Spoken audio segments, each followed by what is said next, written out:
Welcome to the One Year Bible, May 17, the Old Testament reading, 1 Samuel chapter 20, verse 1 through chapter 21, verse 15. David now fled from Naioth in Ramah and found Jonathan. "What have I done?" he exclaimed. "What is my crime? How have I offended your father that he is so determined to kill me?" "That's not true," Jonathan protested. "You're not going to die. He always tells me everything he's going to do, even the little things. I know my father wouldn't hide something like this from me. It just isn't so." Then David took an oath before Jonathan and said, "Your father knows perfectly well about our friendship, so he has said to himself, 'I won't tell Jonathan. Why should I hurt him?' But I swear to you that I am only a step away from death. I swear it by the Lord and by your own soul." "Tell me what I can do to help you," Jonathan exclaimed. David replied, "Tomorrow we celebrate the New Moon Festival. I've always eaten with the king on this occasion, but tomorrow I'll hide in the field and stay there until the evening of the third day. If your father asks where I am, tell him I ask permission to go home to Bethlehem for an annual family sacrifice. If he says, 'Fine,' you will know that all is well.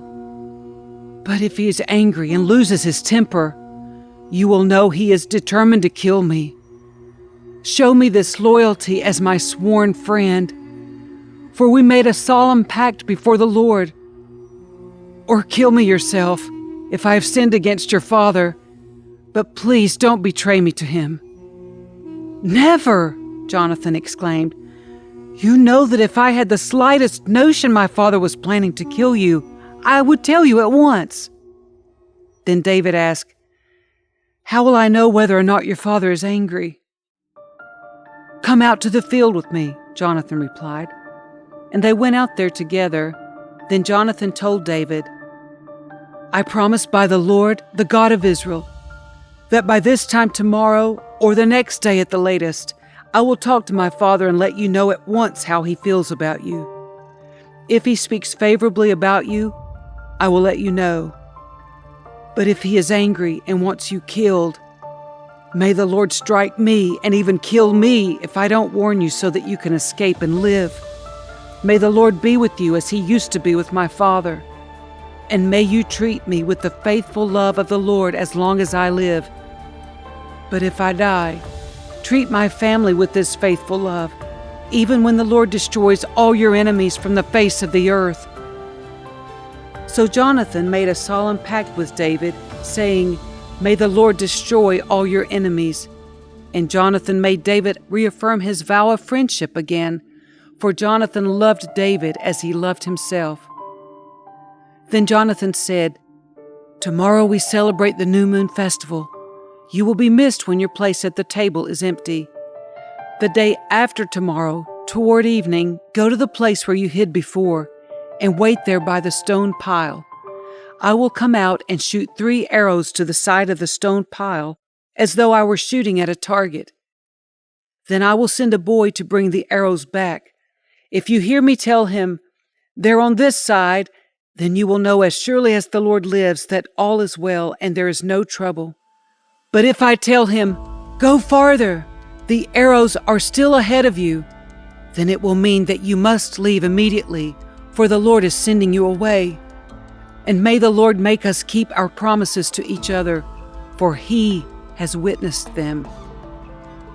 So David hid himself in the field, and when the New Moon Festival began, the king sat down to eat. He sat at his usual place against the wall, with Jonathan sitting opposite him and Abner beside him. But David's place was empty. Saul didn't say anything about it that day, for he said to himself, "Something must have made David ceremonially unclean."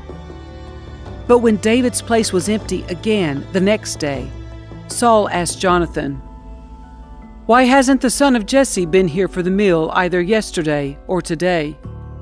Jonathan replied, "David earnestly asked me if he could go to Bethlehem. He said, 'Please let me go for we are having a family sacrifice. My brother demanded that I be there, so please let me get away to see my brothers. That's why he isn't here at the king's table." Saul boiled with rage at Jonathan. "You stupid son of a whore!" he swore at him. "Do you think I don't know that you want him to be king in your place, shaming yourself and your mother? As long as that son of Jesse is alive, you'll never be king. Now go and get him so I can kill him." "But why should he be put to death?" Jonathan asked his father. "What has he done?" Then Saul hurled his spear at Jonathan, intending to kill him. So at last Jonathan realized that his father was really determined to kill David.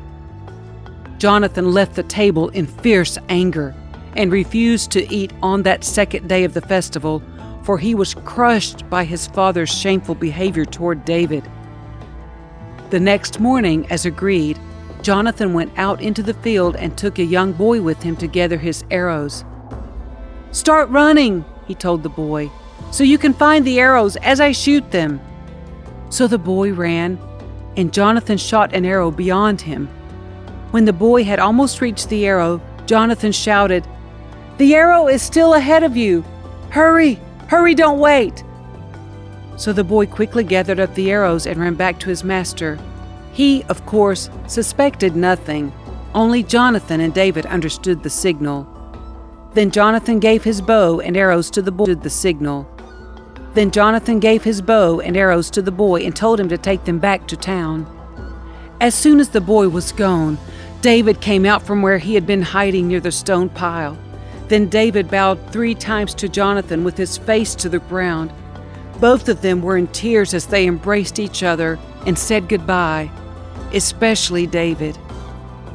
At last Jonathan said to David, "Go in peace, for we have sworn loyalty to each other in the Lord's name. The Lord is the witness of a bond between us and our children forever." Then David left, and Jonathan returned to the town. David went to the town of Nob to see Ahimelech the priest. Ahimelech trembled when he saw him. "Why are you alone?" he asked. "Why is no one with you?" "The king has sent me on a private matter," David said. "He told me not to tell anyone why I'm here. I have told my men where to meet me later. Now, what is there to eat? Give me 5 loaves of bread or anything else you have." "We don't have any regular bread," the priest replied. "But there is the holy bread, which you can have if your young men have not slept with any women recently." "Don't worry," David replied. "I never allow my men to be with women when we are on a campaign. And since they stay clean even on ordinary trips, how much more on this one?" Since there was no other food available, the priest gave him the holy bread, the bread of the presence that was placed before the Lord in the tabernacle. It had just been replaced that day with fresh bread. Now Doeg, the Edomite, Saul's chief herdsman, was there that day, having been detained before the Lord. David asked Ahimelech, "Do you have a spear or sword?" "The king's business was so urgent that I didn't have time to grab a weapon." "I only have the sword of Goliath, the Philistine, whom you killed in the valley of Elah," the priest replied. "It is wrapped in a cloth behind the ephod. Take that if you want it, for there's nothing else here." "There's nothing like it," David replied. "Give it to me." So David escaped from Saul and went to King Achish of Gath. But the officers of Achish were unhappy about his being there. "Isn't this David, the king of the land?" they asked. "Isn't he the one the people honor with dances, singing, 'Saul has killed his thousands and David his 10,000s'? David heard these comments and was very afraid of what King Achish of Gath might do to him. So he pretended to be insane, scratching on doors and drooling down his beard. Finally, King Achish said to his men, "Must you bring me a madman? We already have enough of them around here. Why should I let someone like this be my guest?"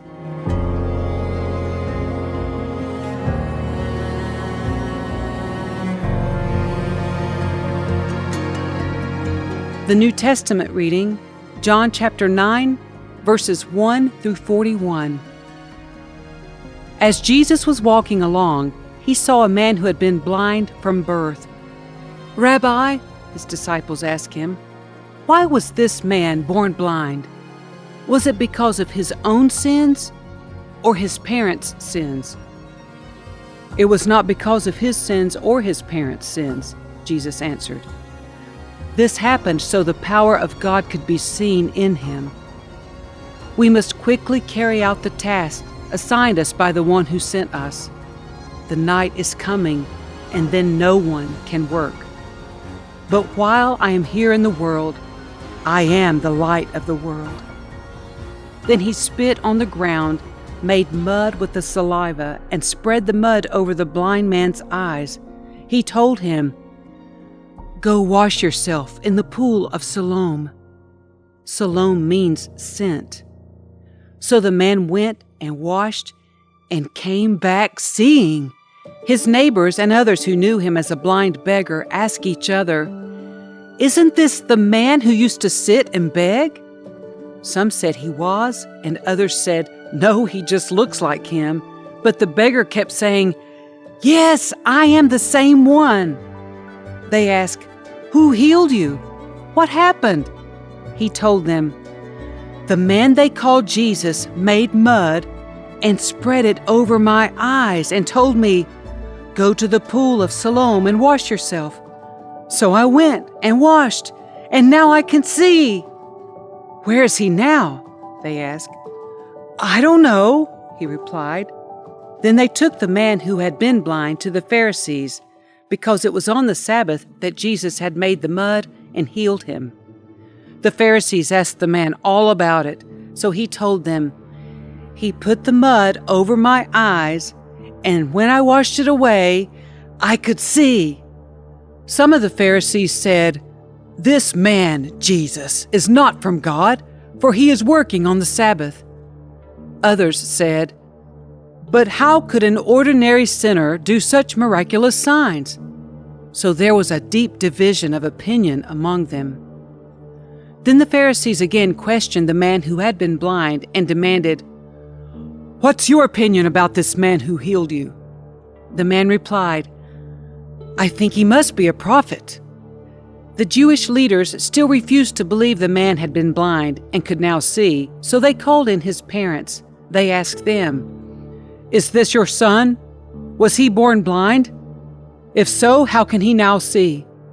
His parents replied, "We know this is our son, and that he was born blind, but we don't know how he can see or who healed him.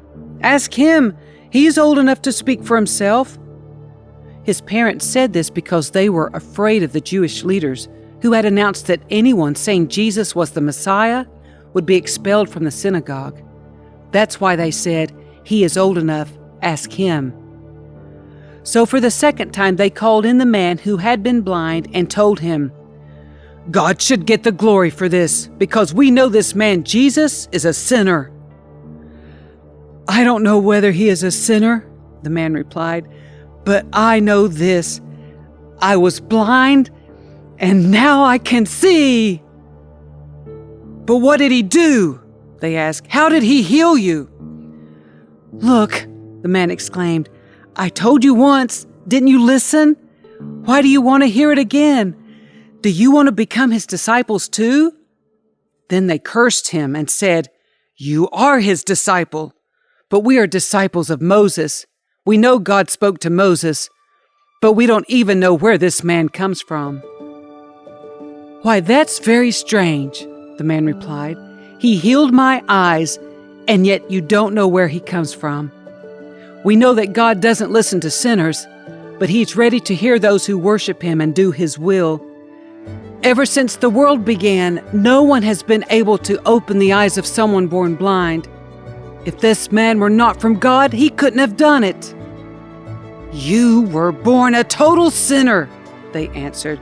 "Are you trying to teach us?" And they threw him out of the synagogue. When Jesus heard what had happened, he found the man and asked, "Do you believe in the Son of Man?" The man answered, "Who is he, sir? I want to believe in him." "You have seen him," Jesus said, "and he is speaking to you." "Yes, Lord, I believe," the man said, and he worshiped Jesus. Then Jesus told him, "I entered this world to render judgment, to give sight to the blind, and to show those who think they see that they are blind." Some Pharisees who were standing nearby heard him and asked, "Are you saying we're blind?" "If you were blind, you wouldn't be guilty," Jesus replied. "But you remain guilty because you claim you can see."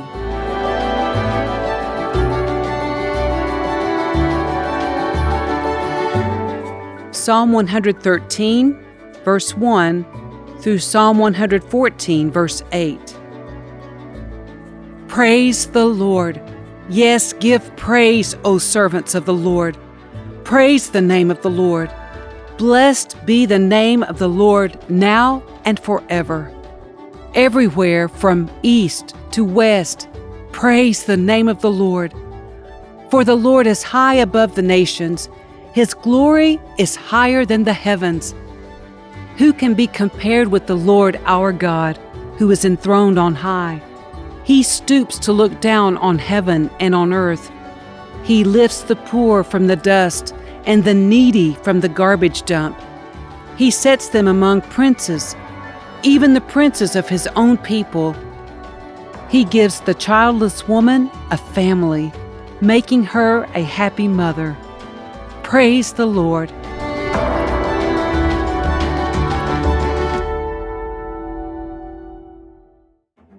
When the Israelites escaped from Egypt, when the family of Jacob left that foreign land, the land of Judah became God's sanctuary, and Israel became his kingdom.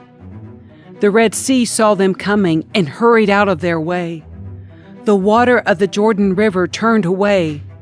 The mountains skipped like rams, the hills like lambs. What's wrong, Red Sea, that made you hurry out of their way? What happened, Jordan River, that you turned away? Why, mountains, did you skip like rams? Why, hills, like lambs? Tremble, O earth, at the presence of the Lord, at the presence of the God of Jacob. He turned the rock into a pool of water. Yes, a spring of water flowed from solid rock.